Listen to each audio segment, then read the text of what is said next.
नमस्कार युवा प्रशिक्षणार्थी मित्रांनो, स्वागत आहे तुम्हा सर्वांचं आपल्या या यूट्यूब चॅनलवरती। आज आपण या व्हिडिओमध्ये पाहणार आहोत मुख्यमंत्री युवा कार्य प्रशिक्षणार्थ्यांच्या मागणी संदर्भात आज विधान भवनामध्ये माननीय आमदार सत्यजित तांबे साहेबांनी अतिशय मुद्देसूदपणे सरकारला थेट सवाल केलेले आहेत। ते सवाल नेमके काय आहेत आणि या प्रश्नाला प्रतिउत्तर म्हणून माननीय कौशल्य विकास विभाग मंत्री श्री मंगलप्रभात लोढा साहेबांनी काय उत्तर दिलेले आहेत हे आपण अगदी थोडक्यामध्ये जाणून घेणार आहोत।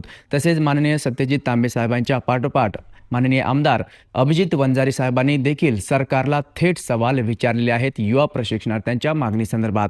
ओके, तर पहिला सवाल जो होता तो जे जी-आरमधील मुद्दा क्रमांक 4.5 आहे त्यानुसार युवा प्रशिक्षणार्थ्यांना ज्या ठिकाणी त्यांनी प्रशिक्षण घेतलेलं आहे त्याच ठिकाणी त्यांना तुम्ही संधी उपलब्ध करून देणार का, असा प्रश्न विचारण्यात आला। त्यावरती ज्या ठिकाणी प्रशिक्षण घेतलेलं आहे त्या ठिकाणी त्यांना काम करण्याची किंवा नियुक्ती देण्याची संधी उपलब्ध करून देण्यात येईल असं देखील त्यांच्यामार्फत सांगण्यात आलेलं आहे।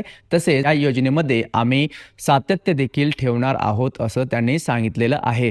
तसेच जे युवा प्रशिक्षणार्थी स्वयंरोजगार करू इच्छितात त्यांच्याकरिता सीएम महाफंडद्वारे त्यांना कर्ज उपलब्ध करून देण्यात येणार आहे असंही ते म्हणालेले आहेत। एम्प्लॉयमेंट एक्सचेंजच्या मार्फत स्किल बेस्ड जॉब मॅचिंग देखील केली जाणार आहे।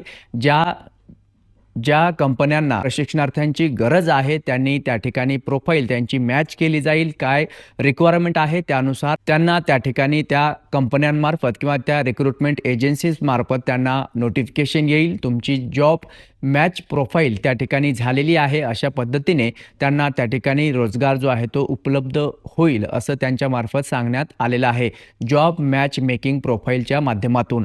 तसेच दुसरं मुद्दा त्या ठिकाणी त्यांच्यामार्फत मांडण्यात आलेला आहे तो म्हणजे कंत्राटी नोकऱ्यांमध्ये प्रशिक्षणार्थ्यांना प्राधान्य देण्यात येईल। जे काही सरकारमार्फत कंत्राटी नोकर भरती केली जाते ठिकाणी युवा प्रशिक्षणार्थ्यांना प्रथम प्राधान्य दिलं जाईल असंही त्यांनी त्या ठिकाणी सांगितलेलं आहे। तसेच रोजगार मिळवून देण्याकरिता स्वतंत्र एक समिती आपण गठीत करू असंही ते त्या ठिकाणी म्हणाले आहेत। तसेच प्रशिक्षणार्थ्यांना संवाद साधून त्यांना रोजगार कशा पद्धतीने मिळवून देता येईल या संदर्भात त्यांच्याकडून मार्गदर्शन देखील केलं जाणार आहे आणि विशेष बाब म्हणजे प्रशिक्षणार्थ्यांसोबत चर्चा देखील करायला तयार आहेत। तर हे काही महत्त्वाचे मुद्दे त्या ठिकाणी मांडण्यात आलेले आहेत आणि माननीय आमदार अभिजित वंजारी साहेबांकडून सरकारला थेट सवाल विचारण्यात आले आहेत।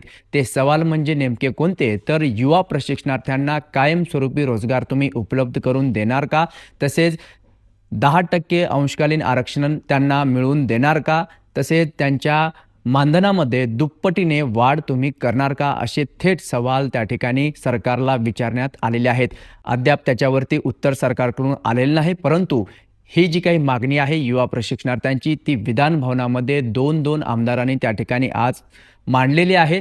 निश्चितच रेकॉर्डवरती हे मुद्दे त्या ठिकाणी गेलेले आहेत। हे अतिशय महत्त्वाची आणि दिलासादायक बातमी युवा प्रशिक्षणार्थ्यांच्या मागणी संदर्भात आज आपल्यापर्यंत आलेली आहे, जे की मी आपल्या चॅनलच्या माध्यमातून मी तुमच्यापर्यंत शेअर केलेलं आहे। या व्यतिरिक्त जर तुमचे काही प्रश्न असतील तर तुम्ही नक्की कॉमेंट्स करून या ठिकाणी तुमचे मत नोंदवू शकता। तेव्हा भेटूयात पुढील अपडेट घेऊन नवीन व्हिडिओच्या माध्यमातून। तुर्तास धन्यवाद।